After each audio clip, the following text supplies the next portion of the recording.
Në një pasdite të artë, një milioner vendos të testoj vlerën njerëzore të atij që më pak e priste. Përballë një grumbulli parash të ekspozuara, vajza e shërbëtores heziton, por dorëzon diçka shumë më të vlefshme. Dhe ajo që ajo lë mbi tryez ndryshon përgjithmonë kuptimin e pasurisë në atë shtëpi. Para se të dëgjoni këtë rrëfim të pabesueshëm, mos harroni të abonoheni në kanal për më shumë histori emocionuese. Dielli i pasdites priste dritaret e larta të vilës Site të Arta, duke krijuar një spektakël drite dhe hijesh në mermerin e lustruar të dy shemes. Viktor Alliu rregulloi nyjen e kravatës italiane ndërsa vëzhgonte nga dritarja e madhe kopshtet e mirëmbajtura në mënyrë perfekte që shtriheshin deri ku syri arrinte. Në moshën 42 vjeç, ai kishte ndërtuar një perandori biznesi që e bënte emrin e tij të jehojë në qarqet më me ndikim të kryeqytetit. Por atë pasdite, diçka tjetër i pushtonte mendjen. Mbledhja e bordit kishte përfunduar 2 orë më parë, por fjalët e Marcos, drejtorit të tij financiar, ende i rrethuan veshët si një jehon shqetësuese. Njerëzit e varfër duan para të lehta, Viktor. Është në natyrën e tyre të përfitojnë nga çdo mundësi. Fraza ishte thënë me natyrshmërinë e atij që komenton motin, por kishte zgjuar diçka shqetësuese në zemrën e biznesmenit. Viktor shkoi te tavolina e tij prej mahagoni dhe hapi sirtarin kryesor. Brenda, tufa me kartëmonedha të organizuara me shirita gome dukeshin sikur flinin qetësisht. Ishin burime që i mbante për transaksione diskrete, para që rrallë shihnin dritën e diellit. Mori disa tufa dhe i shpërndau mbi tavolinën e qendrës në dhomën kryesore, duke krijuar një pamje që kontrastonte brutalisht me elegancën e ambientit. Kartëmonedha 20, 50, 100 dhe 200 lekësh shpërndaheshin si gjete në erë mbi sipërfaqen e xhamit. Vlera totale arrinte gati 15.000 lekë, një shumë që mund të ndryshonte jetën e shumë familjeve për muaj të tërë.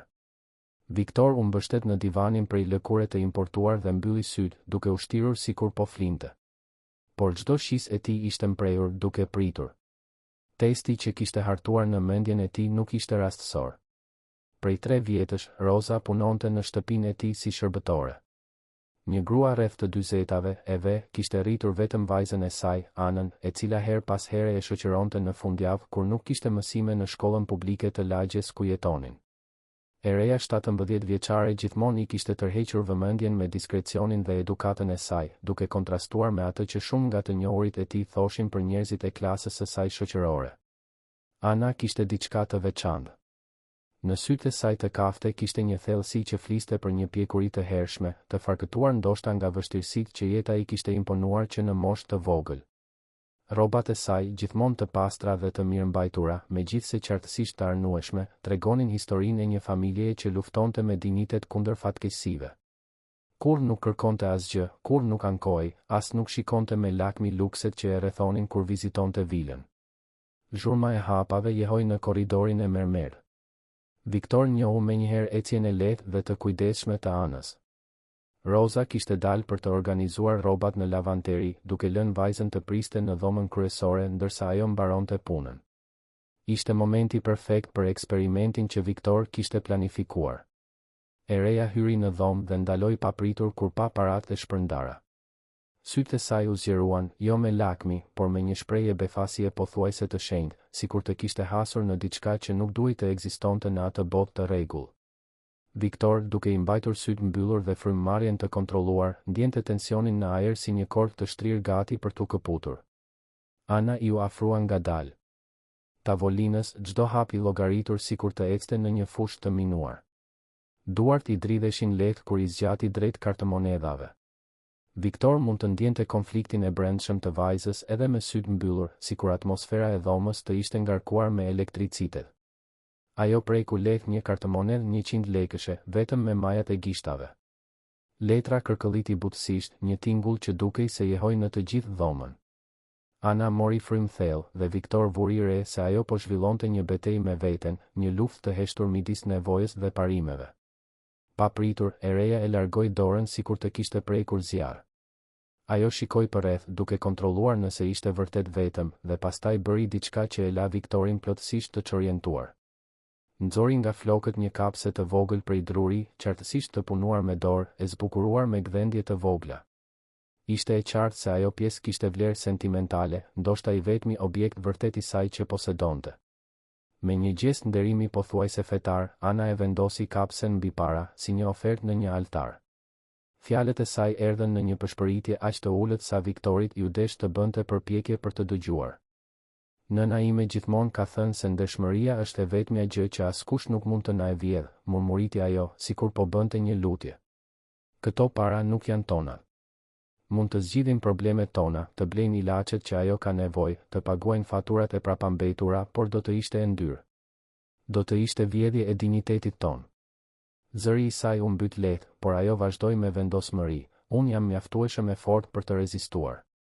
Jemi të varfër, por nuk jemi hajdull. Viktor ndjeu diçka të lëvizte në zemrën e tij, një emocion që nuk e kishte provuar prej vitesh. Ju kujtua fëmijëria e tij e përulur, kur nëna e tij i kishte mësuar vlera që dukeshin të humbura me suksesit dhe pasurisë. Imazhi i kapses së vogël mbi para u gdhen në mendjen e tij si një simbol i fuqishëm i diçkaje që ai kishte harruar se ekzistonte. E reja u largua nga tavolina dhe u ul në një karrige pranë dritares, me shpinën nga parat, sikur donte të mbrohej nga tundimi i saj. Duart i kishte kryqëzuar në prerin e saj, dhe ajo shikonte kopshtin me një shprehje të atij që sapo kishte fituar një betejë të vështirë, por kishte dalë e plagosur në proces. Viktor nuk mundi ta mbante më fasadën. Hapi syt ngadalë dhe u ngrit nga divani, duke marrë me delikatesë kapsen prej druri. Ana, duke vënë re lëvizjen, u kthye shpejt dhe fytyra e saj u zbeh kur pa se ai ishte zgjuar. Paniku në sytë e saj ishte si një thik në zemrën e biznesmenit. Viktor ju afrua ngadalë Anës, e cila ishte të kurrur në karrige si një lule që mbyllet në shenjën e parë të stuhisë. Ai e mbante kapsen prej druri me kujdes, sikur të ishte bërë nga kristali më i brisht në boll. Sytë e tij, gjithmonë aq të ashpër dhe llogaritës në takimet e biznesit, tani mbanin një lagështi që ai nuk e kishte ndjerë prej dekadash. Ju lutem, zoti Viktor, unë nuk i prek aparat, përshpëriti Ana, zëri i saj duke u dridhur si gjethe në erë. Unë vetëm doja të lija diçka në këmbim, në rast se ju do të mendonit se unë kisha qëllime të këqija. Biznesmeni u gjunjëzua para saj, një gest që kur nuk e kishte bërë për askënd në jetën e tij të rritur. Veprimi ishte aq i papritur sa Ana u tërhoq edhe më shumë në karrige, e hutuar dhe e frikësuar. Ti më mësove sot diçka që unë e kisha harruar prej shumë kohësh, tha Viktor, zëri i tij i ngjirur nga emocioni. Më tregove se ende ekziston dëshmëria në këtë boll. Ai i zgjati kapsen, por Ana hezitoi ta merrte. Nuk kuptoj, zotëri. Ju po më testonit mua? Viktor pshertiu thellë. Po, Ana. Dhe ti kalove një test në të cilin unë vetë kisha dështuar prej shumë kohësh. Ai u ngrit dhe shkoi te dritarja, duke vëzhguar kopshtin që papritur dukej më pak perfekt, më pak i rëndësishëm. Kur isha i ri si ti, gjeta një portofol në rrugë. Ishte plot me para, më shumë se sa familja ime shite në muaj. Ja ktheva pronarit, i cili as nuk më falenderoi. Por nëna ime tha diçka që unë e kuptova vetëm sot. Ana e vëzhgonte me vëmendje, kapsja tani e sigurt në duart e saj. Çfarë tha ajo? Që unë kur nuk do të isha i madh nëse do të isha i vogël në zgjedhje. Viktor u kthye nga ajo dhe për herë të parë pas vitesh, lejoi që dobësia e tij të shfaqej. Ndërtova një perandori, Ana, por humba diçka gjatë rrugës. Humba aftësinë për të parë mirësitë e njerëzit. Fillova të besoja se të gjithë ishin të motivuar vetëm nga interesi.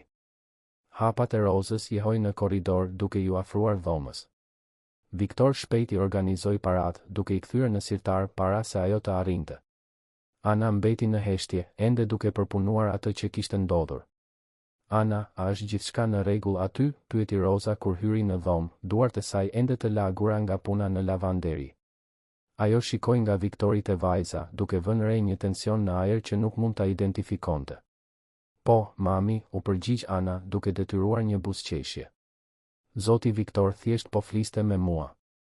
Roza pohoi me kokë, por sytë e saj të nënës kapën diçka ndryshe në shprehjen e vajzës. Mirë, atëherë le të shkojmë. E kam mbaruar shërbimin për sot. Viktor ju afrua Rozës, duart i dridheshin lehtë. Roza, do të doja të flisja me ty para se të ikni. Ka të bëj me të ardhmen e Anës. Gruaja rudhi vetullat, e shqetësuar. A bëri diçka të gabuar, zotëri? Nëse po, kërkoj falje, unë gjithmonë i them asaj të sillet mirë kur vjen këtu. Jo, Roza. Përkundrazi, Viktor mori frym thellë. Ana më tregoi diçka shumë të rëndësishme sot. Dhe kjo më bëri të marr një vendim. Ai shkoi te tavolina e tij e punës dhe tërhoqi një sirtar tjetër, duke nxjerrë disa letra. Kam një propozim për ju. Nuk është bamirësi, është njohje e vlerës. Ana dhe Roza shkëmbyen shikime të hutuar. Viktor vazhdoi, dua t'i ofroj Anës një bursë të plot studimi në një nga shkollat private më të mira të kryeqytetit. Përveç kësaj, Roza, do të doja që ti të konsideroje të punoje ekskluzivisht për familjen time, me një pagë që t'ju lejoj të zhvendoseni në një vend më të mirë. Heshtja që pasoi ishte shurdhuese. Roza vuri dorën në gjoks, sikur po përpiqej të qetësonte zemrën që i kishte rrahur fort. Ana shikonte Viktorin me një përzierje mirënjohjeje dhe mosbesimi. Zoti Viktor, Roza më në fund arriti të fliste, kjo është shumë bujare, por pse? Çfarë bëri Ana për ta merituar këtë? Viktor buzëqeshi, një buzëqeshje e sinqertë që prej vitesh nuk ishte shfaqur në fytyrën e tij. Ajo më kujtoi kush isha dikur. Dhe më tregoi kush mund të bëhem përsëri. Ana u ngrit nga karrigia, ende duke mbajtur kapsen e saj. Zoti Viktor, unë e vlerësoj shumë ofertën, por nuk mund të pranoj diçka vetëm sepse isha e ndershme. Ndershmëria nuk është favor që bëhet, është detyrim. Fjalët e të resë e goditën Viktorin si rrufe. Ja ku ishte ajo përsëri, duke i mësuar atij për dinjitetin. Ke të drejtë, Ana. Por unë nuk po e ofroj këtë për ndershmërinë tënde. Po e ofroj sepse shoh potencial tek ti, sepse besoj se ti mund të bësh gjëra të rëndësishme në botë. Roza i mbante lotët me vështirësi. Zotëri, duhet të flas me vajzën time për këtë. Është një vendim shumë i rëndësishëm. Sigurisht. Merrni kohën që ju duhet. Viktor shkoi te tavolina e tij dhe shkroi diçka në një kartë. Ky është numri im personal. Kur të vendosni, më telefononi. Ndërsa Roza e ruante kartën me duar të dridhura, Viktor ju drejtua Anës. Dhe kjo këtu, tha ai, duke vendosur kapsen prej druri mbi tavolinën e tij të punës, pranë dokumenteve të rëndësishme dhe kontratave milionëshe, do të qëndroj këtu për të më kujtuar çdo ditë atë që vërtet ka rëndësi. Ana shikoi kapsen, pastaj Viktorin. Zotëri, ajo kapse ishte dhurata e fundit që më bëri babai im para se të ikte. Është gjithçka që kam prej ti. Viktor ndjeu zemrën t'i shtrëngoi. Atëherë ma jep hua për disa ditë. Premtoj se do ta kthej kur të më thuash se nuk kam më nevojë për të kujtuar mësimet që mësova sot. Nëna dhe vajza dolën nga vila në heshtje, secila e humbur në mendimet e veta. Roza mezi besonte atë që kishte ndodhur, ndërsa Ana luftonte kundër një përzierje shprese dhe frike se e gjithë kjo ishte shumë e mirë për të qenë e vërtetë. Viktor mbeti vetëm në dhomë, duke vëzhguar kapsen e vogël prej druri mbi tavolinën e tij. Për herë të parë pas vitesh, ndjeu se kishte gjetur diçka më të vlefshme se çdo biznes, kishte gjetur përsëri humanitetin e tij.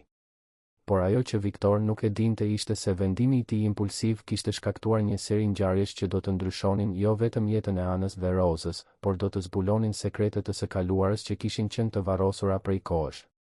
Në kryeqytet, në një zyrë avokatje diskrete, një burr i quajtur Pjetër Saliu sapo kishte marrë një telefonat që do të ndryshonte gjithçka. Po, tha Pjetri në telefon, duke vëzhguar një foto të vjetër në tavolinën e tij. Viktor Aliu më në fund bëri kontakt me to pas gjithë këtyre viteve. Ai psherti u thellë. Jo, ai nuk e di ende. Por ka ardhur koha që ai të zbulojë të vërtetën se kush është Ana në të vërtetë. Pjetër Saliu mbylli telefonin dhe mbeti në heshtje për minuta të gjata, duke vëzhguar foton e zverdhur që e mbante në tavolinën e tij prej 18 vjetësh. Në të, një grua e re dhe rrezatuese buzëqeshte para kamerës, duke mbajtur një fëmijë në krah. Pranë saj, një burr me pamje serioze por shikim të butë plotësonte portretin e një familjeje të lumtur. Pjetri i njihte mirë ato fytyra, njëra prej tyre tani punonte në vilën e Viktor Aliu dhe tjetra. Avokati hapi një dosje të trashë të shënuar konfidenciale, familja Aliu, dhe shfletonte dokumente që i kishte ruajtur prej gati 2 dekadash. Letra të pa dërguara kurrë, certifikata lindjeje, raporte mjekësore dhe, në fund të gjithë, një testament që nuk ishte hapur kurrë. Pesha e së vërtetës që ai kishte mbajtur vetëm për kaq shumë kohë filloi të bëhej e padurueshme. Ndërkohë, në shtëpinë modeste ku jetonin Roza dhe Ana, nëna dhe vajza ishin ulur në tavolinën e kuzhinës së vogël, karta e Viktorit mes tyre si të ishte një thesar apo një bombë gati për të shpërthyer. Mami, a është kjo e vërtet? Pyeti Ana për të 10ën herë, duke prekur lehtë kartën me majat e gishtave. Roza pshertiu, duart e saj duke mbështjell filxhanin e çajit tashmë të ftohtë. Duket e vërtet, bija. Por është e çuditshme. Në 3 vjet që punoj për të, kur nuk e kam parë zotin Viktor të shfaqe këtë lloj bujarie personale. Mendon se ka diçka pas kësaj? Pyeti Ana, sytë e saj duke reflektuar një pjekuri që shkonte përtej 17 vjetëve të saj. Nuk e di, Ana. Por di që nuk mund të pranojmë diçka të tillë falas. Gjithmonë ka një çmim për të paguar. Ana u ngrit dhe shkoi te dritarja e vogël e kuzhinës, që shikonin në oborrin ku Roza kultivonte disa perime. Mami, kur nuk më ke treguar shumë për babin. Vetëm se ai iku kur isha bebe dhe se punonte me biznesin. Roza ndjeu zemrën t'i rrah fort. Ishte biseda që e kishte frikë prej vitesh, por që e dinte se do të vinte eventualisht. Ana, baba yt. Ai ishte një burr i komplikuar. Kishte biznese me njerëz të rëndësishëm, por njerëz të rëndësishëm si zoti Viktor? Pyetja e goditi Rozën si rrufe. Ajo shikoi vajzën, duke u përpjekur të mbante zërin të qëndrueshëm. Pse e pyet këtë? Nuk e di. Është thjesht një ndjesi. Mënyra si zoti Viktor më shikoi sot, sikur më njihte nga diku. Dhe shpejtësia me të cilën mori këtë vendim. Ana u kthye nga nëna. Mami, je e sigurt që nuk ke punuar kurrë për të më parë? Roza gëlltiti me vështirësi. Gënjeshtrat që ajo kishte ndërtuar me kujdes gjatë viteve filluan të shemben përballë inteligjencës së mprehtë të vajzës. Ana, ka gjëra nga e kaluara që është më mirë të lihen të varrosura. Çfarë lloj gjërash? Para se Roza të mund të përgjigjej, telefoni i shtëpisë ra. Ishte një aparat i vjetër që rrallë merrte telefonata përveç Rozës që konfirmonte oraret e punës. Të dyja shkëmbyen shikime të befasuara. Roza i u përgjigj me hezitim. Alo? Zonja Roza? Këtu është Pjetër Salihu, avokat. Duhet të flas urgjentisht me ju për një çështje lidhur me vajzën tuaj, Anën. Gjaku i Rozës u ftoh. Pjetër Salihu, një emër që ajo nuk e kishte dëgjuar prej vitesh, por që kur nuk e kishte harruar. Si e gjetët numrin tim? Zonja Roza, e di që kjo mund të tingëlloj alarmante, por duhet që ju të vini në zyrën time nesër. Ka të bëjë me një çështje që duhet të ishte zgjidhur prej kohësh. Bëhet fjalë për identitetin e vërtet të Anës. Ana, duke vënë re zbejen e papritur të nënës, ju afrua. Kush është, mami? Roza vuri dorën mbi mikrofonin e telefonit. Është ka të bëjë me punën, bija. U kthye në telefon. Zoti Pjetër, nuk e di për çfarë po flisni. Zonja Roza, Viktor Alli u hyri në jetën tuaj sot, apo jo? Ju ofroj ndihmë, bursë studimi? Pjetri pshertiu në anën tjetër të linjës. Kjo nuk është rastësi. Është koha që ai të zbuloj të vërtetën. Çfarë të vërtete? Përshpëriti Roza, por tashmë e dinte përgjigjen. E vërteta se kush është Ana në të vërtetë. Sepse ajo ka të njëjtët sy si ai. Se çfarë ndodhi 18 vjet më parë me Lukën. Emri i Lukës e bëri Rozën të binte në karrige. Ana, duke parë reagimin e nënës, ja hoqi telefonin nga duart. Kush jeni ju dhe çfarë doni nga nëna ime? Kërkoi Ana. Pjetri mbeti në heshtje për një moment, duke njohur në zërin e vendosur të Teres jehona të një vendosmërie që e njihte mirë. Ti duhet të jesh Ana. Emri im është Pjetër Salihu dhe jam avokat. Kam informacione për baban tënd që nëna jote nuk ti ka treguar kurrë. Baba im? Po, Ana. Baba yt i vërtet. Dhe besoj se ti tashmë e njeh atë. Ana ndjeu botën të sillej rreth saj. Për çfarë po flisni? Nesër në orën 3 pasdite në zyrën time. Adresa Rruga e Luleve, 245, qendra e qytetit. Sillni certifikatën tuaj të lindjes. Pjetri bëri një pauzë. Dhe Ana, përgatitu. Ajo që do të zbulosh do të ndryshojë jetën tënde përgjithmonë. Telefonata u mbyll, duke lënë nënën dhe vajzën në një heshtje të rëndë. Roza qante në heshtje, duart i mbulonin fytyrën. Ana u gjunjëzua pranë karriges së nënës. Mami, çfarë po ndodh? Kush është Luka? Dhe pse ky burr tha se unë tashmë e njoh baban tim? Roza shikoi vajzën përmes lotëve. Ana, unë gjithmonë kam dashur të mbroj. Gjithmonë kam dashur që ti të kishe një jetë normale, pa komplikime. Komplikime? Mami, të lutem, më trego të vërtetën. Roza mori frym thellë, duke ditur se nuk kishte më asnjë mënyrë për t'u larguar. Babai yt nuk ishte thjesht dikush me biznese të rëndësishme. Ai ishte vëllai i Viktor Alliu. Ana ndjeu sikur toka ishte zhdukur nën këmbët e saj. Vëllai? Do të thuash që Viktor Alliu është xhaxhai yt, Ana. Dhe 18 vjet më parë, kur ti linde, ndodhi diçka e tmerrshme që ndau familjen tonë përgjithmonë. Heshtja që pasoi u thye vetëm nga zhurma e largët e trafikut të kryeqytetit. Ana u përpoq të përpunonte informacionin, por mendja e saj refuzonte të pranonte realitetin që po shpalosej para saj. Nëse ai është xhaxhai im, Ana më në fund arriti të fliste, pse nuk dinte kurrë për mua? Pse ti punon për të si shërbëtore dhe jo si familjare? Roza u ngrit dhe shkoi te një mobilje e vjetër në cepin e dhomës. Hapi një sirtar dhe nxori një kuti të vogël prej druri.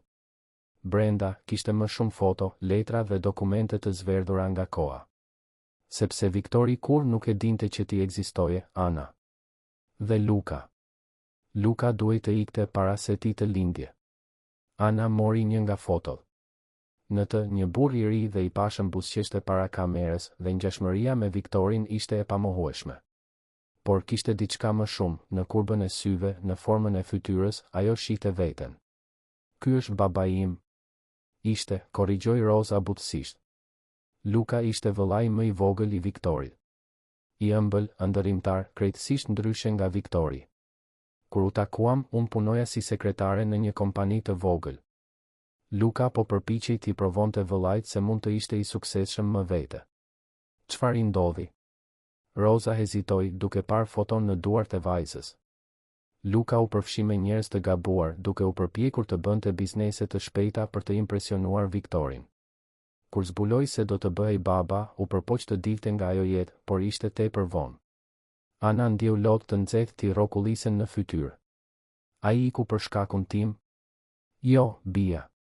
Ai iku sepse të donte shumë për të lejuar që diçka të ndodhte ty ose mua. I la një letër Viktorit duke shpjeguar gjithçka, por Roza bëri një pauzë, zëri i saj i mbytur. Unë kur nuk e dorëzova. Nata në vilën e Viktorit ishte më e gjata që ai kishte përjetuar prej vitesh. I shtrirë në shtratin e tij king size, shikonte tavanin e zbukuruar ndërsa shikonte çdo detaj të takimit me Anën.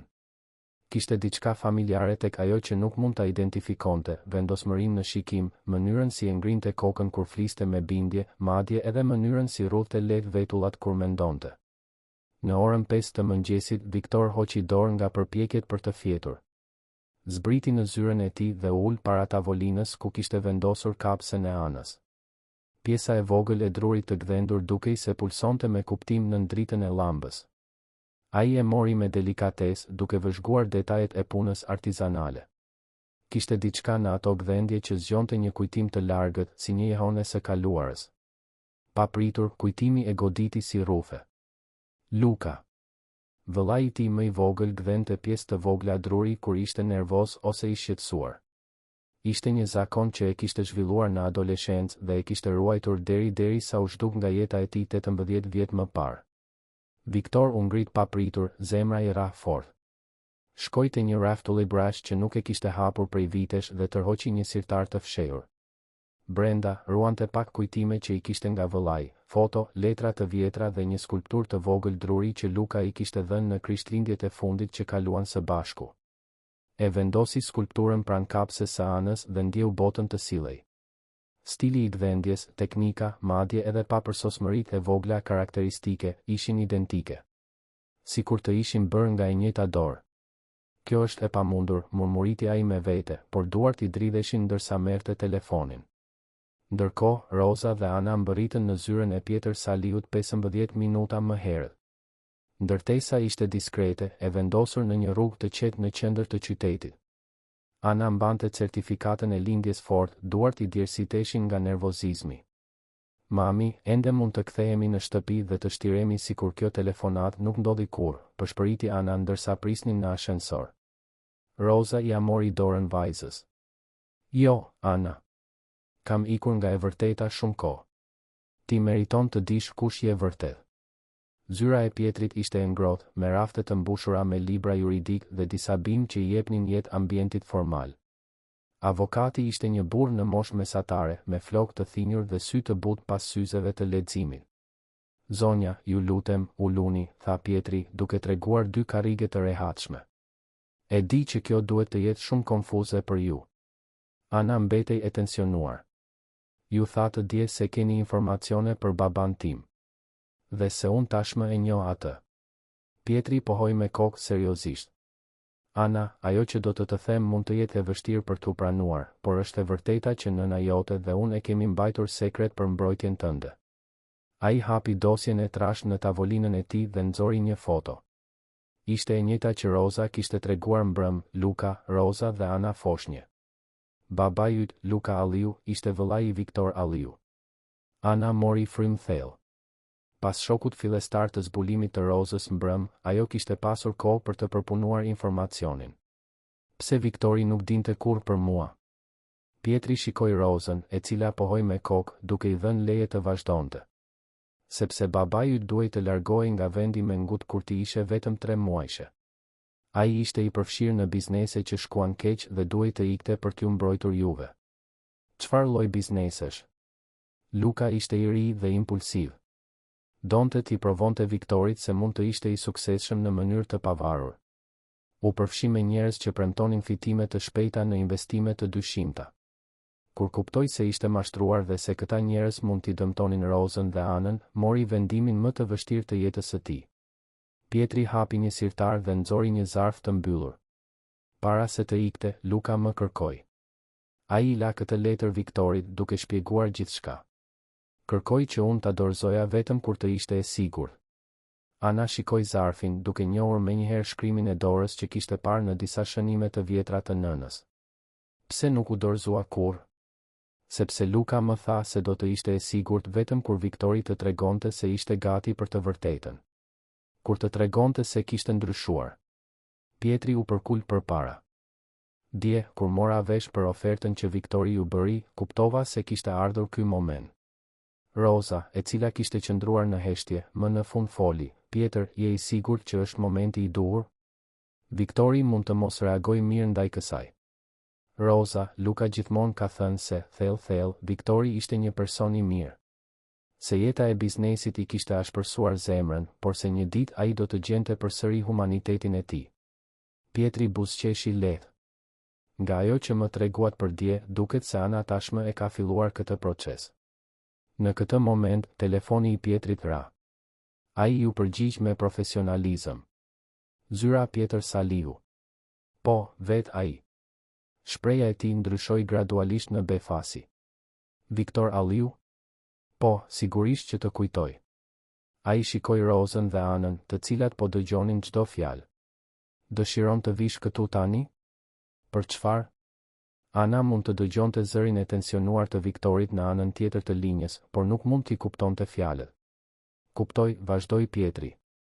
Po, për familjen tuaj. Rastësisht, kam disa njerëz këtu që duhet t'i njihni. Një pauzë. Viktor, përgatitu. Ajo që do të zbulosh do të ndryshoj gjithçka. Pietri mbylli telefonin dhe shikoi 2 gradë. Viktori po vjen këtu. Tha se gjeti diçka që e bëri të kujtoj Lukën dhe se I duhen përgjigje. Ana u ngrit, nervoze. Ai po vjen këtu? Tani? Ana, qetësohu, tha Rosa, por zëri I saj dridhej. Pietri shkoi te dritarja. Prej 18 vjetësh pres këtë moment. Luka më bëri të premtoj se do t'ju kujdesesha nga larg dhe se, kur të vinte koha e duhur, do të ribashkonte familjen përsëri. Të kujdesesha nga larg? Ana rudhi vetullat. Çfarë do të thot kjo? Rosa uli kokën. Ana, si mendon ti se e gjeta punën në shtëpinë e Viktorit? Si mendon ti se gjithmonë kemi pasur mjaftueshëm për të jetuar, edhe me pagën time modeste? E vërteta e goditi Anën si një orte. Ju e planifikuat këtë? Nuk e planifikuam, shpjegoi Pietri. Por kur Luka iku, la udhëzime që unë të siguroja që ju të ishit mirë. Dhe gjithashtu tha se, kur ti të rriteshe, do të ishte e rëndësishme që të njiheshe me Viktorin. Jo si shërbëtore dhe punëdhënës, por si familje. Zhurma e ashensorit jehoi në korridor. Pietri shikoi orën. Viktori mbërriti më shpejt se sa prisja. Ai u kthye nga Ana. Je gati të njohësh xhaxhain tënd të vërtet? Ana mori frym thellë, duke menduar për gjithçka që kishte zbuluar në 24 orët e fundit. Nuk e di nëse dikush mund të jetë gati për diçka të tillë. Hapat e vendosur të Viktorit po afroheshin nëpër korridor. Roza ja kapi dorën Anës dhe Pietri vendosi letrën e Lukës mbi tavolinën e tij. Dera u hap ngadalë dhe Viktori hyri në zyrë me kapsen e Anës në njërin dorë dhe skulpturën e Lukës në tjetrën. Sytë e tij takuan fillimisht Pietrin, pastaj Rozën dhe më në fund Anën. Kur pa të ren, ndaloi papritur. Në atë moment, me dritën e pasdites që i ndriçonte fytyrën, Viktori pa qartë atë që kishte qenë para tij gjatë gjithë kohës. Ana kishte sytë e Lukës, formën e fytyrës së allinjve dhe madje edhe atë vendosmëri që ai njihte tek vetja. Zoti i madh, pëshpëriti ai, duke lënë gati të binin copat e drurit. Ti je. Mbesa juaj, plotsoi Ana, duke u ngritur nga karrigia. Dhe ju jeni xhaxhai që kur nuk e keni ditur që unë ekzistoja. Heshtja që pasoi ishte e ngarkuar me 18 vjet ndarje, sekrete dhe dashuri të humbur. Viktori shikoi 2 copat e drurit në duart e tij, njëra e bërë nga vëllai i tij i zhdukur, tjetra nga një mbes që ishte rritur pa njohur familjen e saj të vërtetë. Pietri mori letrën dhe ja zgjati Viktorit. Luka e la këtë për ty, ndoshta është koha që më në fund ta lexosh. Viktor e mbajti letrën me duart të dridhura, zarfi i zverdhur nga koha dukej se peshonte ton mes gishtave të tij. 18 vjet. 18 vjet duke pritur përgjigje që ishin aty, në majë të duarve të tij, por që ai kur nuk kishte ditur se ekzistonin. Pjetër, tha Viktor, zëri i tij i ngjirur, ti e ruajte këtë gjatë gjithë kësaj kohe? Luka më bëri të premtoj se do ta dorëzoja vetëm kur të ishte momenti i duhur, u përgjigj Pietri butësisht. Kur ti të ishe gati të dëgjoje të vërtetën. Viktor shikoi Anën, e cila qëndronte pranë nënës së saj, me sy të përlotur por me kokën lart me të njëjtën vendosmëri që ai njihte tek allinjët. Dhe ti e dije kush isha unë kur? Jo, ndërpreu Ana. E zbulova vetëm mbrëm. Gjithë jetën time, nëna ime më tha se babai im ishte larguar kur isha bebe. Kur nuk e dija se kisha familje. Roza u hodh përpara, zëri i saj i mbytur nga emocioni. Zoti Viktor, unë gjithmonë kam dashur të tregoja, por Luka më bëri të premtoj se do ta mbaja Anën të sigurt derisa të ishte koha e duhur. Viktor u ul rënd në një nga karriget, ende duke mbajtur letrën. Luka, vëllai im, ai vërtet. Zëri i tij u thye. Për një moment, biznesmeni i fuqishëm u zhduk, duke lënë vetëm një burr që kishte humbur të vetmen familje që i kishte mbetur. Lexo letrën, Viktor, tha Pietri butësisht. Luka donte që ti të dije të vërtetën. Me gishta të kujdesshëm, Viktor hapi zarfin. Letra ishte ruajtur mirë dhe shkrimi i njohur i Lukës kërcente para syve të tij. Vëllai im i dashur Viktor. Nëse po e lexon këtë letër, do të thotë se Pietri e ka gjykuar se ka ardhur momenti që ti të dish të vërtetën. Kur i shkruaj këto fjalë, Ana është vetëm 3 muajshe dhe është gjëja më e çmuar që më ka ndodhur ndonjëherë në jetë. Ajo ka sytë e tu, Viktor, dhe e di që një ditë do të jetë e fortë si ti e di që duhet të jesh i furishëm me mua që u zhduka pa shpjegime. E di që duhet të më kesh kërkuar duke u pyetur se ku gabove si vëllai i madh. E vërteta është se ti kur nuk gabove, Viktor. Unë isha gjithmonë i papërgjegjshmi, ëndërrimtari, ai që donte sukses të lehtë pa punuar për të. U përfshiva me njerëz të gabuar duke u përpjekur t'i provoja se mund të isha i suksesshëm si ti kompani fantazm, investime të rreme, premtime për para të shpejta. Kur kuptova se isha mashtruar dhe se këta njerëz mund t'i dëmtonin Rozën dhe Anën, mora vendimin më të vështirë të jetës sime. Do të largohem, Viktor. Do të shkoj larg, ku ata nuk mund të gjejnë familjen time. Roza nuk e di ende, por i kam lënë udhëzime Pietrit të siguroj që ajo dhe Ana të jenë mirë. Nuk dua që ti të ndihesh i detyruar të kujdesesh për to, e di që ke jetën tënde, problemet e tua. por dua të dish se ti gjithmonë ke qenë heroi im, vëlla. Edhe kur ishe i ashpër me mua, edhe kur the se unë kur nuk do të isha i përgjegjshëm, ti kishe të drejtë. Unë admiroja vendosmërinë tënde, aftësinë tënde për të ndërtuar diçka nga asgjëja. Doja të isha si ti, por zgjodha rrugën e gabuar. Ana do të rritet pa njohur baban, por shpresoj që një ditë të mund të njohë Xhaxhain. Kur ajo të jetë mjaft e madhe për të kuptuar, kur të jetë e sigurt, Pietri di si ta gjej. Ajo ka gjakun Alliu, Viktor. Ka forcën ton, vendosmërinë ton. Jam i sigurt se ti do ta shohësh këtë tek ajo. Kërkoj falje për të gjitha zhgënjimet që të kam shkaktuar. Kërkoj falje që u largova pa u përshëndetur. Por nuk mund të kërkoj falje që e doja Rozën dhe që doja të mbroja Anën. Kjo është diçka që çdo Alliu do ta bënte. Kujdesu për veten, vëlla. Dhe nëse një ditë takon mbesën tënde, thuaj asaj se babai e donte më shumë se jetën e tij. Me gjithë dashuri dhe respekt. Luka. Heshtja që pasoi u thye vetëm nga zhurma e mbytur e Viktorit që përpiqej të kontrollonte lotët. Duart i dridheshin aq shumë sa gati e la letrën të binte. Ana ju afrua ngadalë, sikur të kishte frikë se ai do të zhdukej gjithashtu. Xhaxha Viktor, tha ajo butësisht, dhe fjala Xhaxha bëri që diçka të thyej përfundimisht në zemrën e biznesmenit. Viktor e shikoi përmes lotëve. Ana, mbesa ime je rritur kaq e bukur, kaq e fortë. Ai u ngrit dhe, për herë të dytë në 2 ditë, u gjunjëzua para dikujt. Më fal. Që nuk ju kërkova, që nuk këmbëngula të gjeja vëllain tim, që ju lash vetëm gjithë këto vite. Ana gjithashtu u gjunjëzua, duke u barazuar me sytë e tij. Xhaxha Viktor, ju nuk mund ta dini. Dhe ja, ajo i mori duart, u takuam gjithsesi. Ndoshta babai ka një mënyrë për të kujdesur për ne edhe larg. Roza ju afrua, duke i vënë dorën mbi shpatull Viktorit. Zoti Viktor. Viktor, ajo korrigjoi veten, Luka gjithmonë ka thënë se ju ishit një person i mirë. Se një ditë mirësia juaj do të mposhte ashpërsinë që jeta kishte vendosur në zemrën tuaj. Viktor u ngrit dhe e përqafoi Anën fort, sikur po përpiqej të rikuperonte 18 vjet përqafimesh të humbura. Mbesa ime, pëshpëriti ai. Familja ime. Pietri vëzhgonte skenën me sy të përlotur. Ai kishte pritur kaq gjatë për atë moment. Viktor, ka edhe një gjë. Luka la gjithashtu udhëzime për trashëgimin e tij. Viktor u largua pak nga Ana, pa i lëshuar plotësisht duart. Trashëgimi? Pietri hapi një dosje tjetër. Luka nuk u shpall kur zyrtarisht i vdekur. Teknikisht, ai është ende partner në disa kompani që ju krijuat bashkë në fillim. Ana ka të drejtë për pjesën e tij. Ana tundi kokën menjëherë.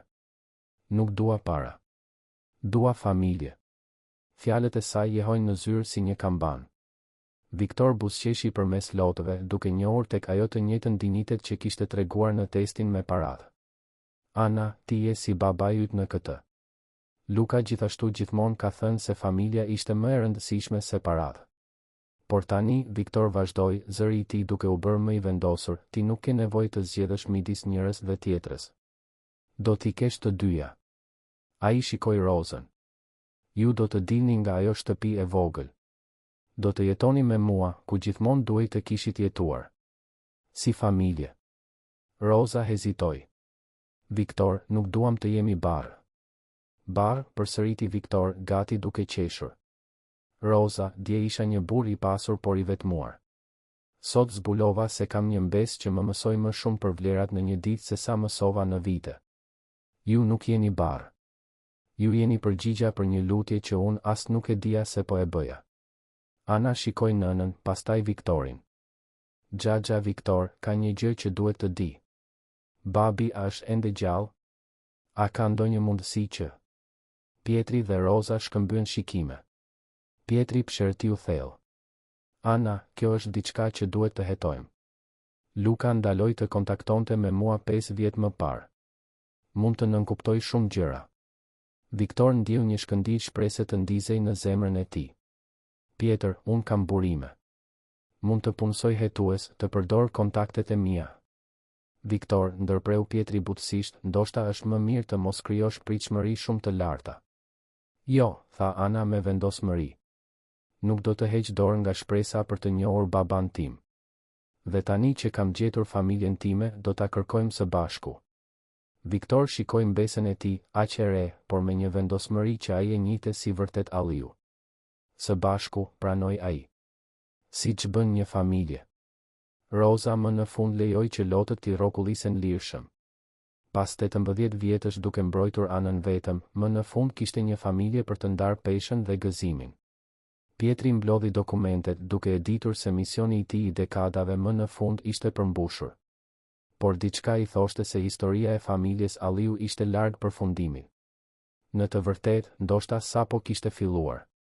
6 muaj kishin kaluar që nga ajo ditë transformuese në zyrën e Pietrit dhe vila e Viktorit ishte mbushur me jetë në një mënyrë që ai kurrë nuk e kishte imagjinuar të mundshme. Ana tani studionte në shkollën private më të mirë të kryeqytetit, por më e rëndësishmja se kjo, ajo kishte sjellë në shtëpi diçka që paratë nuk mund ta blinin, ngrohtësinë e një familjeje. Mëngjeset në shtëpinë Alliu fillonin me aromën e kafes së përgatitur nga Roza, e cila kishte këmbëngulur të vazhdonte të kujdesej për shtëpinë, por tani si familjare, jo si shërbëtore. Ana zakonisht studionte në tryezën e madhe të kuzhinës, duke shpërndar libra kudo, ndërsa Viktori rishikonte dokumentet e punës pranë saj. Ishte një rutinë e thjeshtë, por që plotësonte një boshllëk që ai as nuk e dinte se ekzistonte. Atë mëngjes specifik, Viktori vëzhgonte Anën të përqendruar në një libër letërsie, duke përdorur të njëjtën kapse prej druri që ai kishte vendosur në tavolinën e tij muaj më parë. Ajo e kishte kërkuar përsëri pas disa javësh, duke thënë se nuk kishte më nevojë ta linte atë me të për t'i kujtuar mësimet e mësuara. Xhaxha Viktor, tha Ana pa ngritur syt nga libri, a të kujtohet ai hetuesi që punësuat për të kërkuar baban tim? Viktor pohoi me kokë. Ai kishte punësuar agjencinë më të mirë të hetimit në vend, por pas muajsh kërkimesh, të dhënat ishin të pakta. Po, Aron tha se po ndjek disa mundësi në rajonin jugor.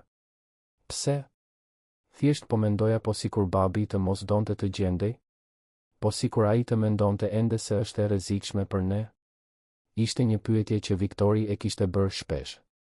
Ana, nëse ai do të dinte se ne po e kërkonim së bashku, si një familje, jam i sigurt se ai do të donte të kthehej. Roza hyri në kuzhinë në këtë moment, duke sjellë një tabaka me fruta të freskëta. Në muajt e fundit, ajo ishte transformuar. Shqetësimi i vazhdueshëm që mbante në fytyrë i kishte lënë vendin një qetësie që vinte nga dienia se vajza e saj ishte e sigurt dhe e dashur. Duke folur për familjen, tha Roza, Viktor, a të kujtohet se sonte është darka në shtëpinë e Pietrit? Ana i ka mbaruar të gjithë librat që ai huazoi.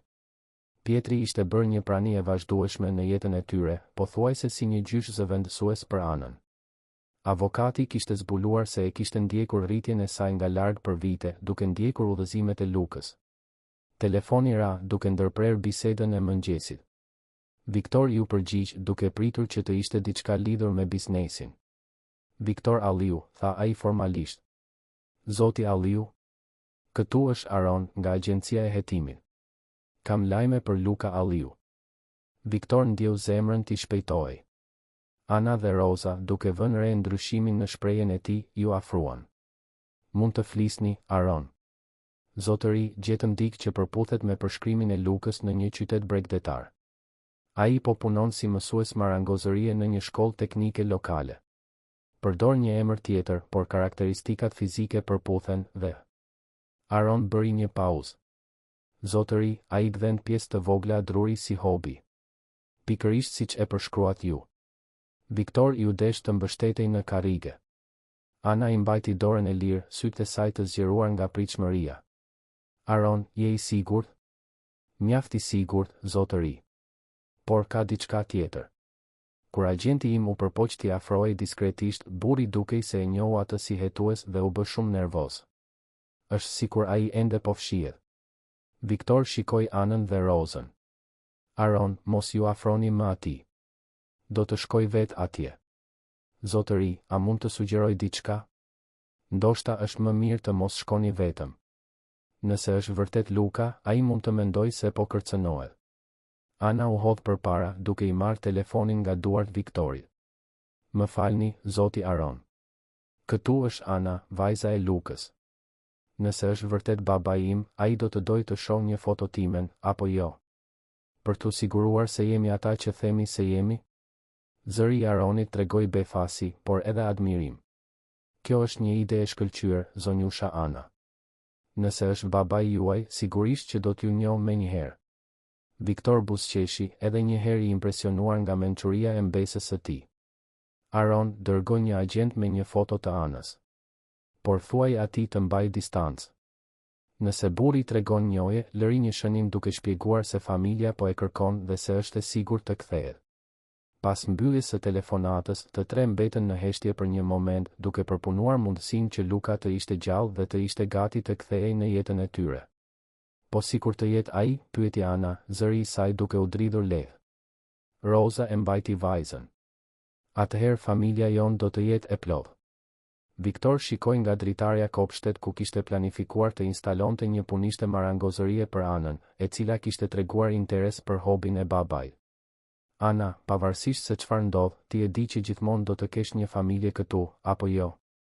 E di, xhaxha Viktor. Dhe ti e di që gjithmonë do të kesh një mbes që të do shumë. 3 ditë më vonë, telefoni ra përsëri. Këtë herë, ishte një zë që Viktori nuk e kishte dëgjuar prej 18 vjetësh, por që e njohu menjëherë. Viktor? Jam unë. Luka. Biznesmeni ndjeu këmbët t'i dobësoheshin. Luka? Zoti madh, je vërtet ti? Po, vëlla. Aron më gjeti dhe. Viktor, e pash foton e saj. Ana është si nëna jon kur ishte e re. Është e bukur dhe nga ajo që më than, është një vajzë e mrekullueshme. Ajo është Luka. Është guximtare, e ndershme, inteligjente, ka gjithçka të mirë nga allinjët. Viktor, e di që kam shumë për të shpjeguar. Shumë vite të humbura për të kompensuar. Jo, ndërpreu Viktor. Ti bëre atë që mendove se ishte e drejtë për të mbrojtur familjen tënde. Nuk ka asgjë për të shpjeguar, vetëm për të festuar. Kur vjen në shtëpi, nëse më pranoni do të doja të kthehesha në shtëpi. Ana, e cila kishte dëgjuar gjithë bisedën, mori telefonin. Babi? Jam unë, Ana. Heshtja në anën tjetër u pasua nga një rënkim i mbytur. Vajza ime? Ana ime e vogël? Jo aq e vogël më, babi. Jam 17 vjeç tani dhe mezi pres të njoh. Ana, bia, më fal babin që kam qëndruar larg kaq gjatë. Nuk ka asgjë për të falur, babi. Thjesht ktheu në shtëpi. Familja jon po të pret. Një javë më vonë, Viktor, Ana dhe Roza ishin në aeroportin e kryeqytetit, duke pritur mbërritjen e fluturimit të Lukës. Ana mbante një poster të punuar me dorë ku kishte shkruar mirësevjen në familje, baba, me shkronja me ngjyra. Kur Luka u shfaq në portën e zbarkimit, nuk kishte dyshim se kush ishte. Pavarësisht flokëve të thinjur dhe rrudhave të shprehjes që vitet kishin sjell, ai ende kishte syt karakteristik të allinjëve dhe buzëqeshjen e butë që Viktor i kujtoi nga rinia. Ana vrapoi drejt tij e para, dhe kur Luka e përqafoi, Viktor i pa 18 vjet mall dhe pendim të shpërndaheshin në sekonda. Roza ishte e radhës dhe ribashkimi i çiftit ishte i ngarkuar me një emocion që e bëri Viktorin të kuptonte se dashuria e vërtet mund t'i rezistoj kohës dhe distancës. Më në fund, vëllezërit u takuan. Luka zgjati dorën, formal, por Viktori e injoroi dhe e tërhoqi në një përqafim të fortë. Mirë se erdhe përsëri, vëlla, pëshpëriti Viktor. Faleminderit që kujdesesh për familjen time, u përgjigj Luka. Familja jon, korrigjoi Viktor. Dhe tani që jemi të gjithë bashk, asgjë tjetër nuk do të na ndaj. Ndërsa ecnin së bashku drejt daljes së aeroportit, Ana në mes, duke mbajtur duart e babait dhe të xhaxhait, Viktori reflektoi se si një test i thjeshtë i ndershmërisë ishte shndërruar në zbulimin më të çmuar të jetës së tij. Ai kishte mësuar se pasuria e vërtet nuk ishte në investimet apo pronat e tij, por te njerëzit që i donte dhe që e donin përsëri. Familja Alliu ishte më në fund e plot, dhe Viktori e dinte se sfidat dhe gëzimet që do të vinin do të përballeshin së bashku, siç duhej të kishte qenë që në fillim. Atë mbrëmje, gjatë darkës së mirëseardhjes në vil, Luka i dha Anës një skulptur të vogël druri që kishte bërë gjatë viteve të tij të mërgimit, një zemër e ndërthurur që përfaqësonte familjen që nuk e kishte harruar kurrë. Ana e vendosi pjesën pranë kapses që babai i saj kishte bërë për të kur ishte bebe, simbole të prekshme të një dashurie që kishte rezistuar kohës, distancës dhe të gjitha pengesave. Viktor vëzhgonte familjen e tij të ribashkuar dhe buzëqeshi, duke e ditur se disa pasuri vërtet nuk mund të blihen. Ato mund të fitohen vetëm përmes ndershmërisë, guximit dhe dashurisë së pakushtëzuar.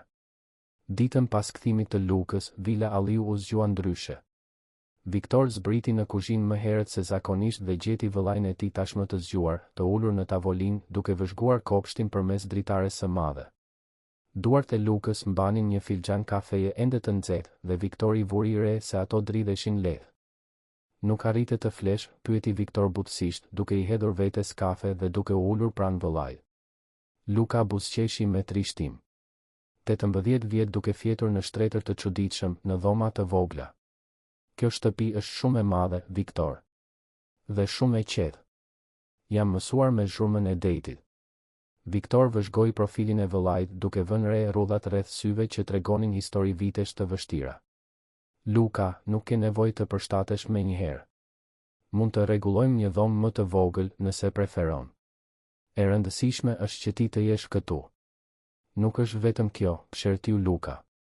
Është se shikoj anën dhe shoh një vajzë 17 vjeçare që nuk e njoh. Kam humbur kaq shumë gjëra, Viktor. Hapat e parë, fjalët e para, dita e parë e shkollës. Zëri i tij u mbyt. Si rikuperohen 18 vjet? Viktor i vuri dorën në shpatull vëllait.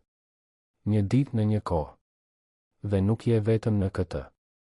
Në këtë moment, Ana u shfaq në kuzhinë, ende me pijame, me flokët e çrregullt nga gjumi. Ajo ndaloi kur pa dy vëllezërit duke biseduar dhe hezitoi, sikur nuk dinte nëse duhej të ndërhynte.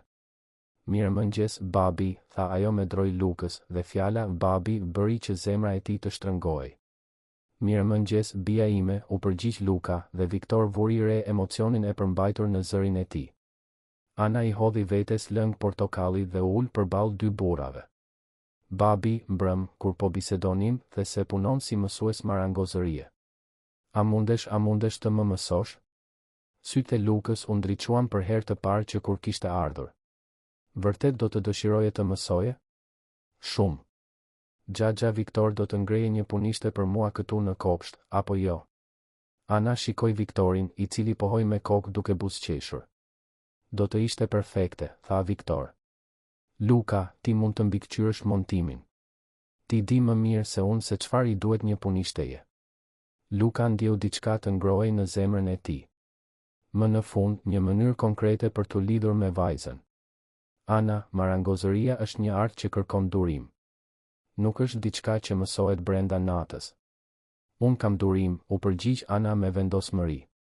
Dhe kam duart e familjes Alliu, shtoi ajo, duke treguar duart që vërtet ishin shumë të ngjashme me ato të Lukës. Roza u shfaq në kuzhinë në këtë moment, tashmë e rregulluar për të filluar ditën.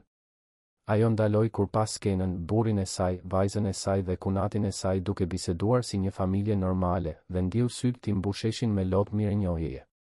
Mirëmëngjes, familje, tha ajo, dhe fjala familje jehoi në kuzhinë si një bekim. Luka u ngrit dhe e përqafoi, duke e puthur lehtë në ball. Mirëmëngjes, dashuria ime. Fletë mirë? Më mirë se prej vitesh, u përgjigj Roza sinqerisht. Viktor vëzhgonte ndërveprimin e çiftit dhe ndjente një përzierje gëzimi dhe melankolie. Gëzim që i shite të ribashkuar, melankoli që kuptonte sa e vetmuar kishte qenë jeta e tij gjatë gjithë këtyre viteve. Viktor, Ana i tërhoqi vëmendjen. Je mirë? Dukesh i menduar. Biznesmeni i buzëqeshi mbesës. Jam shumë mirë, Ana. Thjesht po mendoja se sa shpejt mund të ndryshoj jeta. Për mirë, shtoi ajo. Patjetër për mirë. Luka u ul përsëri dhe shikoi Viktorin me seriozitet. Vëlla, duhet të flas për disa gjëra praktike. E di që ti ofrove strehim dhe mbështetje për ne, por nuk mund thjesht t'i pranoj të gjitha pa kontribuar. Luka. Jo, më lër të mbaroj. E di që je i pasur, që mund të mbash lehtësisht edhe 3 persona të tjerë. Por unë kam nevojë të kem një funksion, një qëllim. Nuk mund të jem thjesht një mysafir i përhershëm në shtëpinë e vëllait tim të vogël. Viktor kuptoi krenarinë e vëllait. Ishte diçka tipike Alliu, nevoja për të kontribuar, për të pasur vlerë vetjake. Çfarë sugjeron? Do të doja të punoja me ty. Jo për bamirësi, por sepse mendoj se mund të kontribuoj. Gjatë këtyre viteve larg, kam mësuar shumë për njerëzit, për thjeshtësinë, për atë që vërtet ka rëndësi. Ndoshta kjo mund të jetë e dobishme në kompaninë tënde. Ana Duartrokiti, e emocionuar. Babi do të punoj me Xhaxhain Viktor. Familja do të punoj së bashku. Viktor buzëqeshi, duke kuptuar mençurinë e sugjerimit. Luka, ti gjithmonë ke qenë i mirë me njerëzit. Dhe kohët e fundit kam vënë re se e kam humbur pak këtë aftësi. Do të ishte nder të kisha duke punuar me mua. Si partner, specifikoi Luka. Jo si punonjës. Si vëllezër, korrigjoi Viktor. Roza ju afrua tavolinës me një tabaka me fruta të freskëta. Ju të dy gjithmonë keni qenë kokfort, tha ajo me dashuri. Luka, pranon ndihmën e vëllait tën. Viktor, pranon shoqërinë e vëllait tën. Të dy keni nevojë për njëri tjetrin. Ana mori një mollë nga tabaka. Mami ka të drejtë. Dhe përveç kësaj, tani kemi një familje për t'u kujdesur. Është përgjegjësi e të gjithëve. Luka shikoi vajzën me admirim në rritje. Je shumë e mençur për dikë 17 vjeç. Kam mësuar nga më të mirët, u përgjigj Ana, duke shikuar me radhë maman dhe Xhaxhain. Viktor ndjeu zemrën t'i ngrohej. Në 2 ditë, shtëpia e tij ishte transformuar nga një muze i heshtur në një shtëpi plot jetë dhe dashuri. Atëherë është vendosur. Luka do të jetë partneri im i ri, Ana do të ketë mësimet e saj të marangozërisë dhe Roza. Ai shikoi kunatën, Roza do të jetë mbretëresha e kësaj shtëpie, siç duhej të kishte qenë gjithmonë. Unë thjesht dua që të gjithë të jenë të lumtur, tha Roza thjesht. Atëherë do të jemi, deklaroi Ana me besimin e rinisë. Do të jemi familja më e lumtur në kryeqytet. Luka ja mori dorën vajzës. Ana, premtoj se do t'i kompensoj të gjitha vitet që kam humbur. Do të jem babai më i mirë që mund të jem. Babi, nuk ke nevojë të kompensosh asgjë. Ti thjesht duhet të jesh këtu tani. E kaluara ka kaluar. Ajo që ka rëndësi është e ardhmja. Viktor shikoi mbesën e tij dhe u mrekullua edhe një herë me pjekurinë e saj. Ana, ku mësove të ishe kaq e mençur? Me ju të tre, u përgjigj ajo. Mami më mësoi të jem e fortë, ti më mësove të jem e ndershme, dhe babi. Ajo shikoi Lukën, babi më mësoi se dashuria mund të mposhtë çdo distancë. Heshtja që pasoi ishte e ngarkuar me emocion. Viktor vuri re se ajo familje ishte farkëtuar jo vetëm nga lidhjet e gjakut, por nga zgjedhjet e vetëdijshme dashurie, falje dhe shprese. E po, tha Viktor, duke pastruar fytin për të fshehur emocionin, si do të fillojmë të planifikojmë atë punishte? Ana, a ke mësime sot? Kam, por është vetëm në mëngjes. Pas dite mund të shkojmë të shohim vendin në kopsht. Luka u emocionua. Mund të bëj një listë me atë që do të na duhet. Vegla, tezga, sistem ventilimi. Dhe unë do të kërkoj për teknika të ndryshme marangozërie në internet, shtoi Ana e entuziazmuar. Roza vëzhgonte familjen duke planifikuar së bashku dhe ndjente një paqe të thellë. Pas 18 vjetësh pasigurie dhe vetmie, më në fund kishte familjen e plot që gjithmonë kishte ëndërruar. Viktor shikoi orën. Kam një takim në orën 10, por mund ta riplanifikoj. Jo, ndërpreu Luka. Ti ke jetën tënde, angazhimet e tua. Nuk duam që gjithçka të ndryshoj për shkakun ton.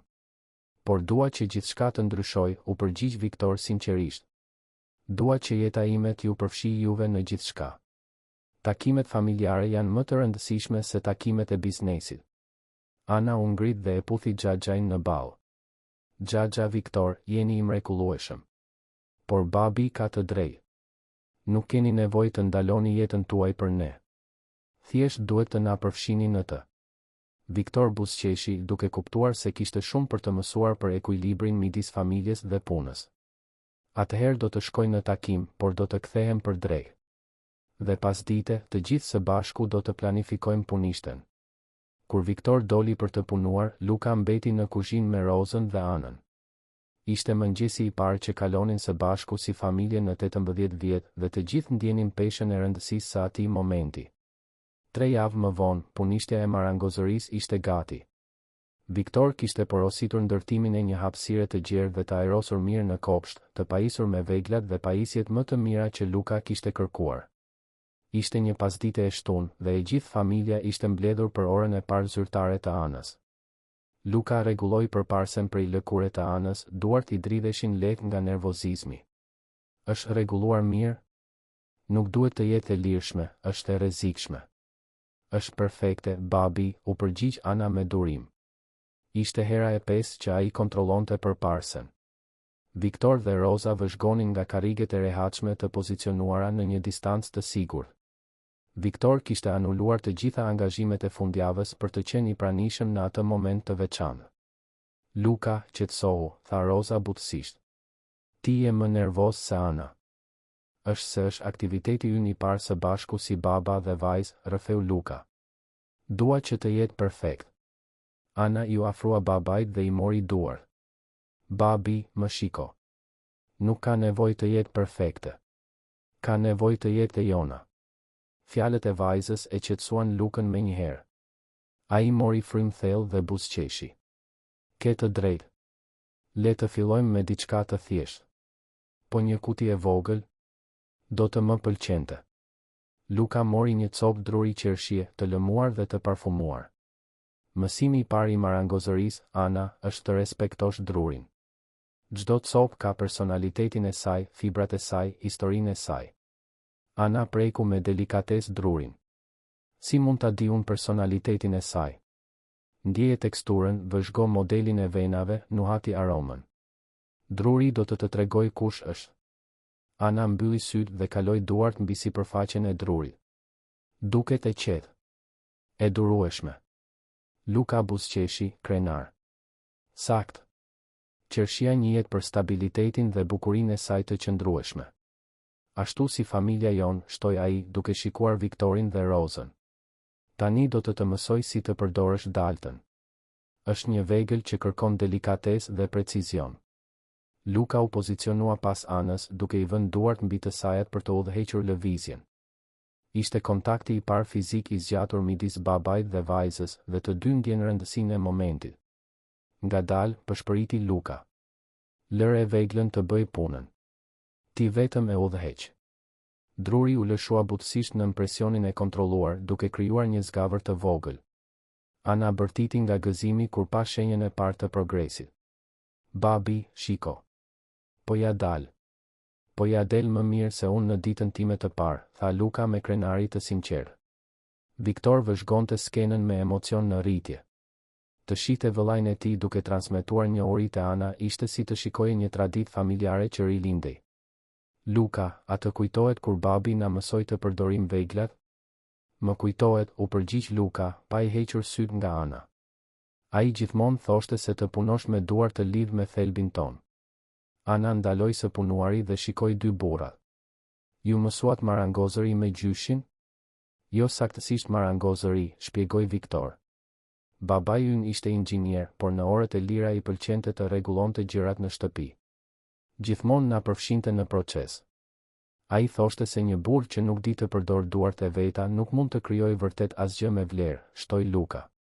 Roza ju afrua për të vëzhguar punën e Anës më nga afër. Po bëhet e bukur, bija. Mami, kur ta mbaroj, do të jetë për ty krijimi im i parë, do të jetë një dhuratë për gruan më të rëndësishme në jetën time. Roza ndjeu sytë ti mbusheshin me lodh. Ana. Është e vërtet, mami. Ti më ke rritur vetëm gjithë këto vite. Kjo kuti e vogël do të jetë e veçantë për të ruajtur gjërat e tua më të çmuara. Luka ndaloi së punuari dhe shikoi gruan me admirim të ri për të rirë. Roza është vërtet një grua e jashtëzakonshme. Ka rritur një vajzë të mrekullueshme vetëm. Jo vetëm, korrigjoi Roza. Gjithmonë ju kam pasur në zemër. Dhe Pietri duke ndihmuar nga larg. Viktor u ngrit dhe ju bashkua grupit. A mund të provoj edhe unë? Kanë kaluar vite që nuk kam punuar me duar. Sigurisht, xhaxha Viktor, tha Ana, duke I ofruar daltën. Por kujdes, druri është kërkues. Viktor mori veglën me kujdes, duart e tij të ekzekutivit qartësisht të pamësuara me punën manuale. Në përpjekjen e parë, dalta rëshiti duke krijuar një prerje të çrregull. Ngadal, Viktor, tha Luka, duke I vënë duart mbi ato të vëllait siç kishte bërë me Anën. Ti je me nxitim, si gjithmonë. Zakonet të vjetra, murmuriti Viktor duke u përqendruar të relaksoj. Ana vëzhgonte dy vëllezërit duke punuar së bashku dhe buzëqeshi. Është e çuditshme t'ju shoh kështu. Në zyrë, xhaxha Viktor është gjithmonë aq i sigurt dhe i kontrolluar. Këtu nuk është ambienti i tij, shpjegoi Luka. Por po mëson. Të gjithë po mësojmë gjëra të reja. Pas 2 orësh pune të kujdesshme, kutia e vogël filloi të merrte formë. Nuk ishte perfekte, kishte disa papërsosmëri të dukshme ku Ana ende po mësonte të kontrollonte veglat, por kishte diçka të veçantë që asnjë kuti e blerë nuk mund ta kishte. Tani vjen pjesa më delikate, tha Luka. Lëmimi dhe përfundimi. Këtu pjesa vërtet merr jetë. Ai I tregoi Anës si të mbante letrën gërryese, si të lëvizte në lëvizje rrethore të buta, si të ndjente kur sipërfaqja ishte uniforme. Marangozëria është meditim, shpjegoi Luka ndërsa punonin. Kur je e përqendruar në dru, në lëvizje, në rezultatin përfundimtar, mendja qetësohet. Kjo është ajo që më mbajti të shëndosh gjatë gjithë këtyre viteve larg jush. Ana shikoi baban me një kuptim të ri.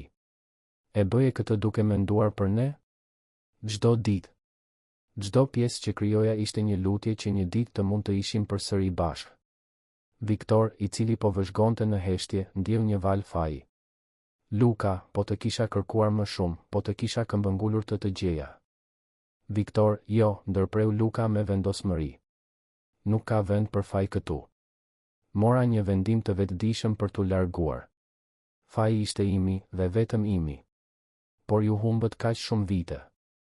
Ana ndaloi së lëmuari dhe shikoi 2 burrat. Xhaxha Viktor, babi, ndalojeni. Nuk mund ta ndryshojmë të kaluarën, por mund të bëjmë që e ardhmja të jetë e mrekullueshme. Roza ju afrua dhe përqafoi vajzën nga pas. Kur u bëre kaq e mençur, bia ime. Mësova nga familja ime, u përgjigj Ana thjesht.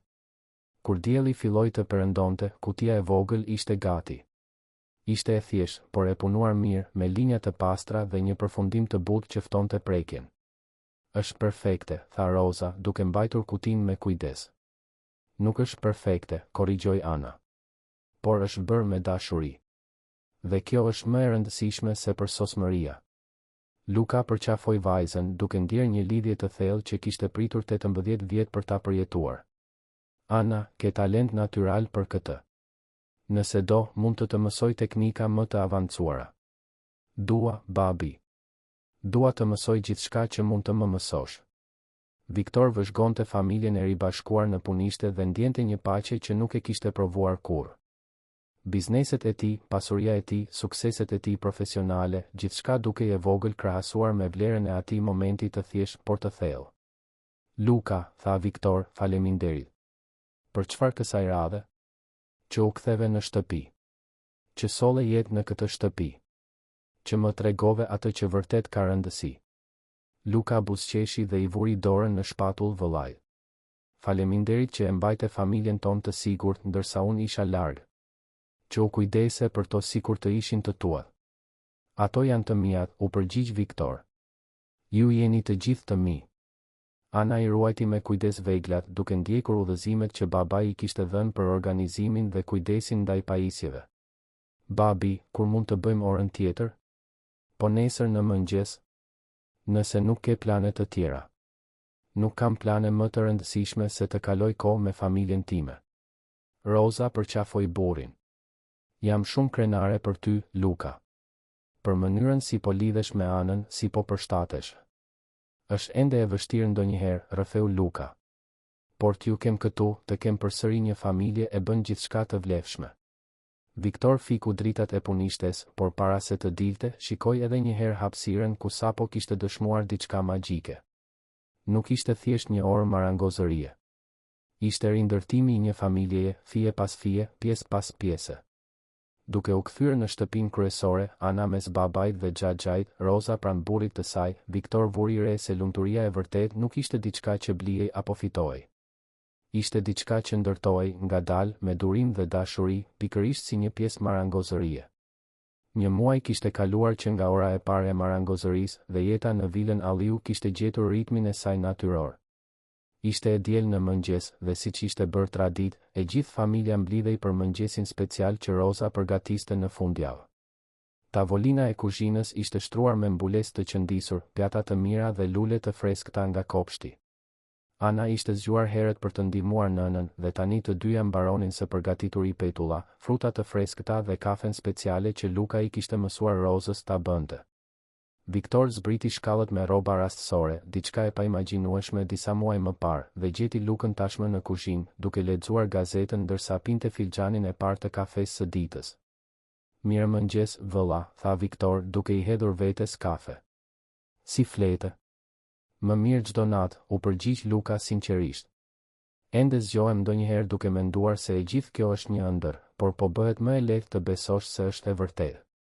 Ana u shfaq pranë Viktorit duke e përqafuar nga beli.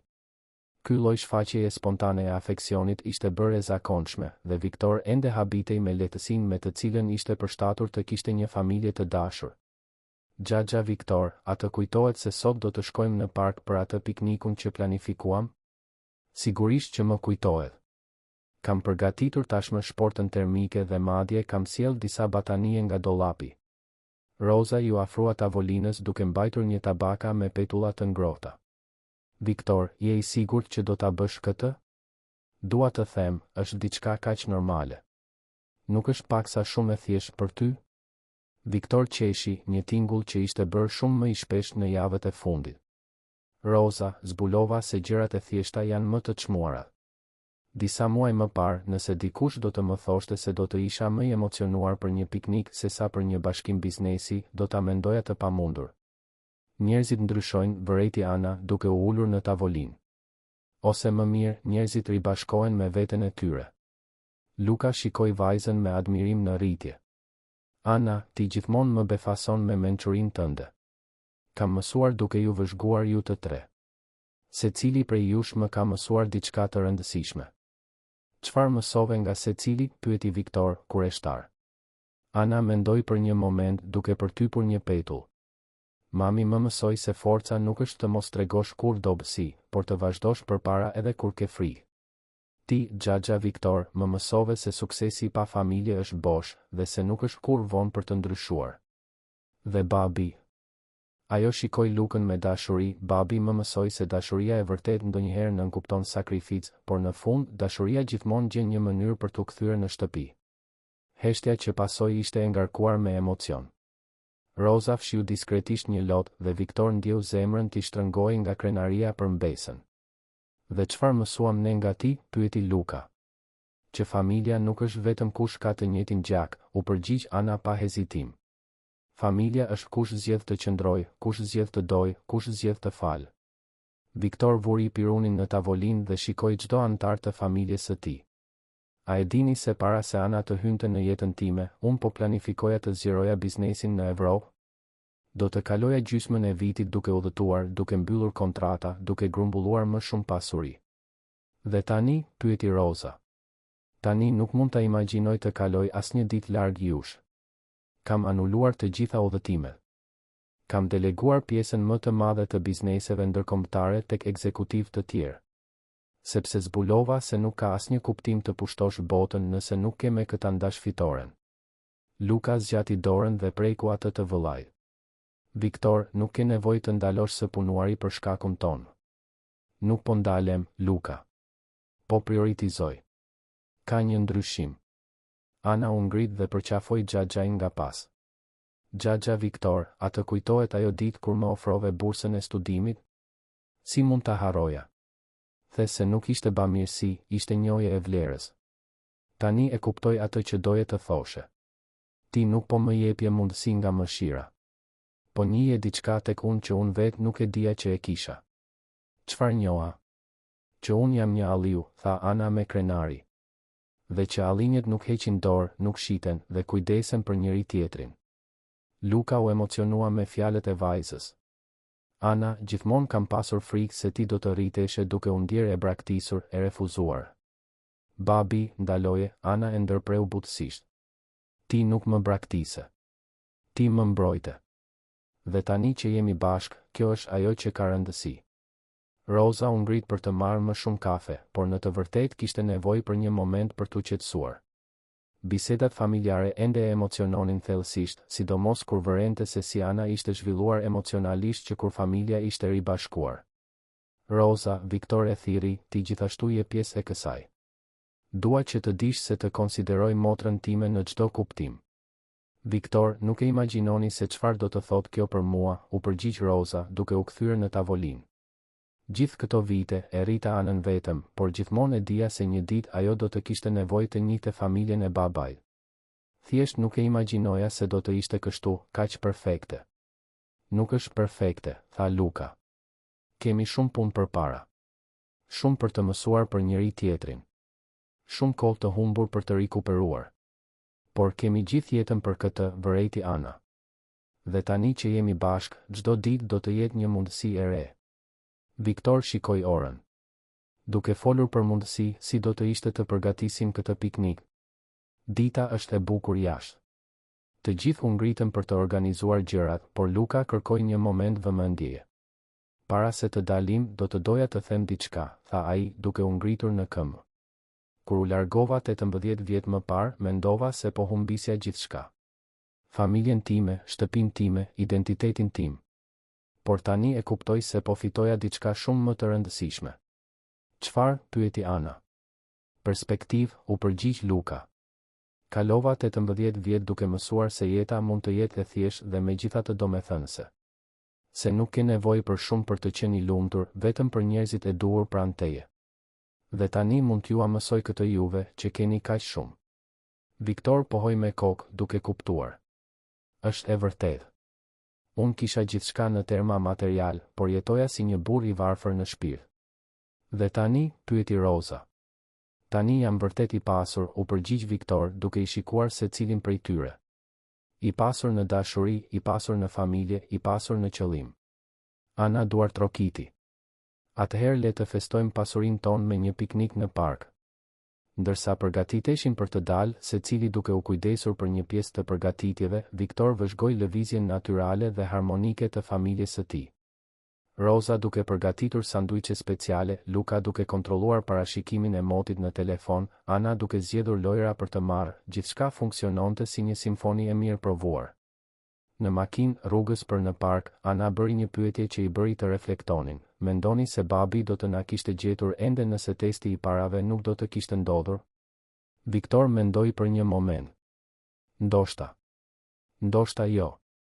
E rëndësishme është që ndodhi në momentin e duhur. Unë mendoj se po, tha Luka nga sedilja e pasagjerit. Mendoj se në një mënyrë apo tjetër, familja jon ishte e destinuar të ribashkohej. Ana do të ishte rritur, do të ishte bërë një grua e mrekullueshme, dhe eventualisht rrugët tona do të kryqëzoheshin. Si jeni të sigurt, këmbënguli Ana. Sepse dashuria e vërtet gjithmonë gjen një rrugë, u përgjigj Rosa nga sedilja e pasme. Mund të zgjas, mund të jetë e komplikuar, por në fund, njerëzit që duhet të jenë bashkë gjenden. Parku ishte plot me familje të tjera që shijonin të dielën me diell. Viktor shtroi mbulesën e kuqe me katror në një pemë të madhe, ndërsa Luka organizoi ushimin dhe Rosa e Ana luanin me një frisbe në bar. Luka, tha Viktor ndërsa punonin krah për krah, faleminderit. Për çfarë kësaj radhe? Pyeti Luka, duke buzëqeshur. Që më dhe mundësinë të jem xhaxha. Që le Anën të më njoh. Që u ktheve në shtëpi. Viktor, ti më dhe shumë më tepër. Më dhe mundësinë të jem përsëri baba, të kem një familje, të kem një shtëpi. Dy vëllezërit u përqafuan, një përqafim i gjatë që mbante 18 vjet mall, pendim dhe falje. Ana dhe Rosa u kthyen me vrap, pa frym nga loja. Ju të dy do të qëndroni aty duke filozofuar gjithë ditën apo do të na ndihmoni të ham gjithë këtë ushqim? Pyeti Ana, duke qeshur. Le të ham, deklaroi Viktor, dhe të gjithë u ulën në mbulesë. Ndërsa ndanin sanduiçe, fruta dhe lëngje, duke biseduar për planet të ardhshme, Viktor shikoi përreth dhe pa familje të tjera duke bërë të njëjtën gjë. Por e dinte se etyrja ishte e veçantë. Jo sepse ishin më të mirë apo ndryshe, por sepse ishin fituar përmes humbjeve, takimeve të papritura dhe zgjedhjeve të vetëdijshme për të dashur dhe falur. Ku do të shkojmë nga këtu? Pyeti Ana, duke u shtrirë në mbulesë dhe duke shikuar qiellin përmes degëve të pemës. Do të shkojmë përpara, u përgjigj Luka. Një ditë në një kohë, një vendim në një kohë, gjithmonë bashkë. Gjithmonë bashk, përsëriti Viktor dhe e dinte se kur nuk kishte shqiptuar fjalë më të vërteta në gjithë jetën e tij. Fundi i historisë. Të dashur dëgjues, shpresojmë që historia e familjes Alliut ju ketë prekur zemrat aq sa na preku tona. Kjo tregim mbi ribashkimet familjare, faljen dhe pasurinë e vërtetë të marrëdhënieve njerëzore na kujton se thesaret më të mëdha të jetës nuk janë në kasaforta, por në lidhjet që ndërtojmë me ata që duam. Për të vazhduar këtë udhëtim emocional me ne, kemi përgatitur një playlist speciale me histori po aq magjepsëse mbi familjen, ndershmërinë dhe shanset e dyta. Gjeni këtë përzgjedhje speciale duke klikuar në videon pranë. Nëse kjo histori ju preku zemrën, mos harroni të abonoheni në kanalin ton dhe të lini pëlqimin tuaj. Kjo na motivon të vazhdojmë të sjellim rrëfime që festojnë më të mirën e natyrës njerëzore. Çdo ditë ndajmë histori unike që eksplorojnë kompleksitetin e ndjenjave dhe bukurinë e marrëdhënieve familjare. Mos i humbni përmbajtjet tona të ardhshme dhe, ju lutem, ndajeni në komente se si ju bëri të ndjeni kjo histori. Ju presim në tregimin ton të radhës.